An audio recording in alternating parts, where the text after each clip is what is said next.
Finally ay ikinasal na ang singer-actress na si Angeline Quinto at ang kanyang non-showbiz partner na si Nonrev Dakina nitong Thursday, April 25 sa Quiapo Church sa Maynila.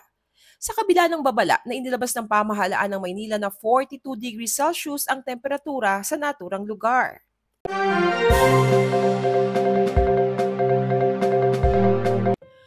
Nagulat ang mga tao na kasalukuyang nasa paligid ng Quiapo Church nitong kainitan ng araw ng Huwebes, April 25.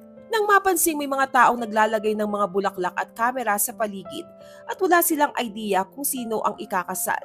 Na wala palang iba kundi ang magaling na singer-actress na si Angeline Quinto at ang kanyang non-showbiz partner na si Nonrev Dakina. Sina Angeline at Nonrev ay naging magkarelasyon mula pa noong 2020, habang ang anak nilang si Silvio naman ay isinilang noong April 2022. Si Baby Silvio ay magdiriwang ng kanyang second birthday sa darating na April 27.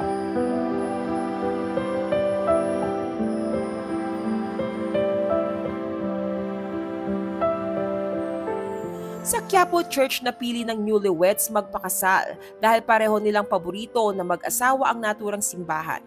Hindi lingid sa kaalaman ng marami na si Angeline Quinto ay deboto ng itim na Nazareno ng Quiapo Church at ang ikasal siya sa nabanggit na simbahan ang katuparan ng kanyang pangarap. Sa kasagsagan ng mainit na panahon ay star-studded ang naturang kasal ni na Angeline at Nonrev at spotted ang mga naglalakihan at bigating mga artista. Ilan sa mga ito ay si Vice Ganda na nagsisilbing man of honor ni Angeline.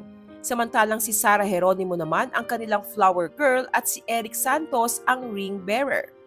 Nandoon rin sina Martin Rivera, Boy Abunda, Charo Santos, Concho, Regine Velasquez, Dr. Vicky Bello, Shasha Padilla, ang businesswoman na si Pinky Tobiano at ang TV executives na sina Lauren Yogi at Cory Vidanes. Ayon sa ulat ay sa Manila Hotel gaganapin ang wedding reception ni na Angeline at Nonrev. Well, congratulations to the newlyweds!